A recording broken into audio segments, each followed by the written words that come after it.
Good day and welcome back to another Dbz Dokkan battle video. In this video we are going to be taking a look at how the Strength Ultimate Power or Extreme Ultimate Power Cooler that recently got his Extreme Z Awakening performs in the Cell Max event.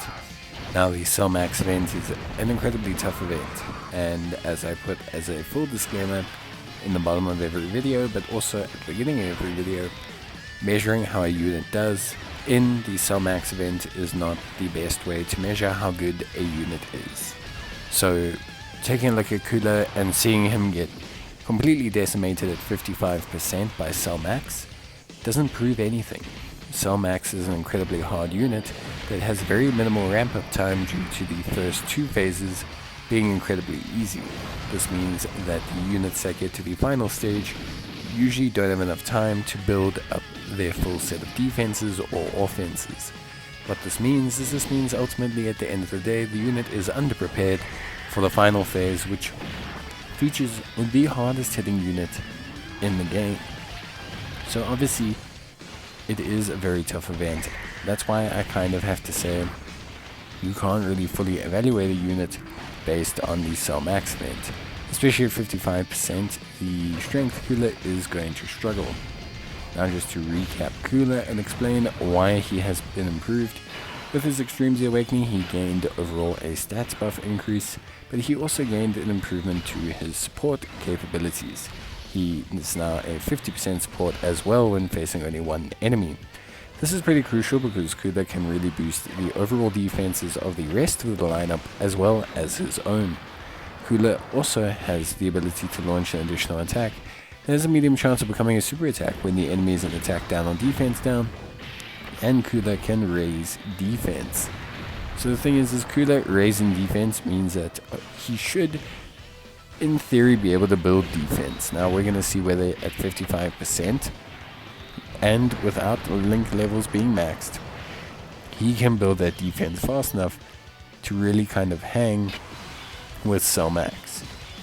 Now I already know he's not going to be able to do it, but what I do suggest is if you do want to use this Cooler for some reason, not that he's bad, but when I say for some reason, if you do want to use Cooler in terms of your team, then what you're going to want to do is you're probably going to want to float him or have him in positions where he's going to take minimal attacks.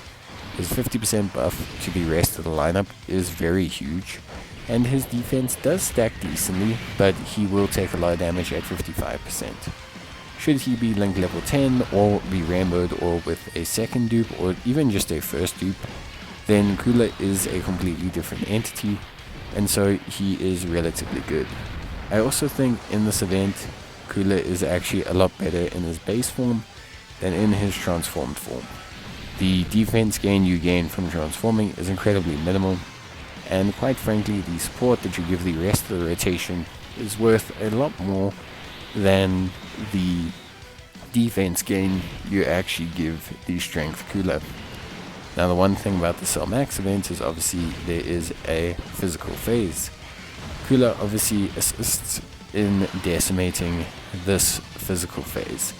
So Cooler does some pretty huge damage overall, and he syncs up very well with the Strength LR Cooler as well.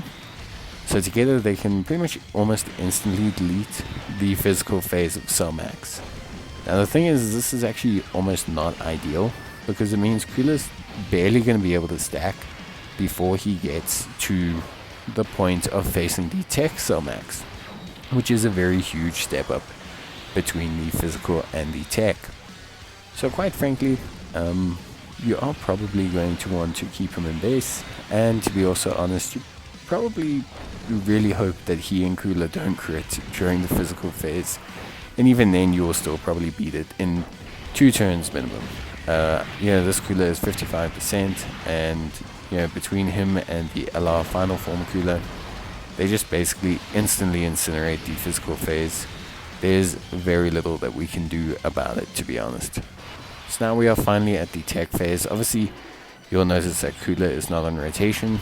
This problem is very swiftly solved by the fact that we are going to have the physical metal Cooler basically get instantly vaporized by the super attack of Cell Max. And so what this is going to do is this is going to improve or bring us back to the rotation with Cooler.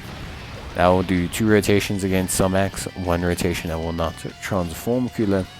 That will be this one, and then I will do another one where I transform Cooler, just so we can see if there is any major difference in terms of his overall ability. Personally, Cooler is a great unit. The Strength DFE one got some fantastic changes, but a lot of people are examining the unit at Rainbow and with Link level 10s. The difference between Cooler with Link level 10s to no Link level 10s is huge. The difference between Cooler with 1 dupe and Cooler with no dupes is huge. Because with stacking units, especially units that have high base stats like Cooler, essentially what you're doing is you are, for the most part, giving them accelerated stacking. So Cooler will stack a lot faster. For example, a Cooler that fired the same attacks but has a single dupe would be well over almost 80k more defense in this exact same scenario. This changes things quite a lot because it just changes the rate at which everything moves and just how well the unit does. Damage wise, Cooler looks very solid. I will indeed give him that, but he does take 259,000 on a normal. What we're going to do is we are also going to take a look, obviously like I said, at him transformed. We're going to see if that makes a big difference to Cooler, or if it's just better to keep him in support.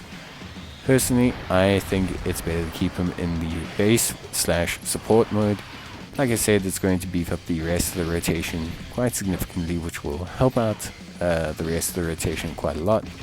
But it is also obviously going to give him the continued ability to stack. Once you transform, you lose that ability to stack. And even though you are obviously going to do some better damage, I think it is still definitely not something I'd want to go for. So we're going to transform Cooler in this scenario. It's a pretty good scenario for Cooler, but it's always good, and we obviously want to see just how well he can do. Like I said, I would not suggest this, even if you are, like Rainbow. I still probably wouldn't suggest this. I would just let Cooler continue to stack and beef up the rest of the rotation. The rest of the rotation, having their defenses beefed up so much by a support Cooler, is very, very critical to how the entire team could function with Cooler on it. And I think that's a big benefit he brings, especially against long-running single boss fights. But yeah, overall, pretty good. Nice damage as well, which is always great. No crit because we didn't pick up a whole bevy of rainbow orbs. But yeah, decent stuff overall. Nothing too crazy, and he's going to take 196k and 205. So we took less, which is obviously good. But overall, yeah, at 55%, does Cooler dominate Cell Max? The answer is no, but very few units do. I think Cooler's great. I just think with the dupe, he looks a lot better. But that's going to be it for me. I hope you guys enjoyed the video. If you did, leave a like, and I'll see you next time. Bye.